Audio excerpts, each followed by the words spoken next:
It seems that several of the judges didn't even turn up this morning. They said that the verdict was postponed for administrative reason. That's the official reason. But it seems that they wanted to avoid confrontation with the Muslim Brotherhood ever since the Supreme Constitutional Council dissolved the newly elected parliament before the presidential election last June. Both the judges and Morsi supporters have been at loggerheads over the legality of the constitutional process. Hundreds of Morsi supporters are still, as we speak, gathered in front of the court.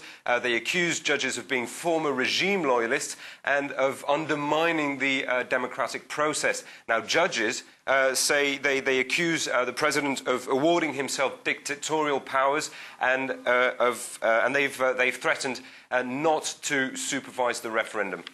Now, Liz, we've also had, of course, this announcement from Mohamed Morsi that a referendum is to be held into the Constitution. Has that calmed any nerves there at all?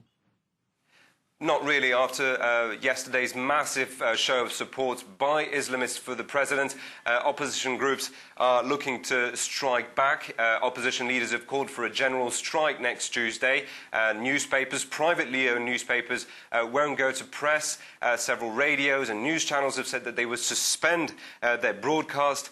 The opposition knows that it has to convince its supporters to cast their vote in 2 weeks, and it might turn out to be quite difficult, since many of them have already said that they would boycott the referendum, because facing them is the very powerful Muslim Brotherhood. It's very well organised, and well, they can count on the support of their supporters, especially in poor and rural neighbourhoods and areas across the country where the Muslim Brotherhood has nearly always been the only political group to work on the ground.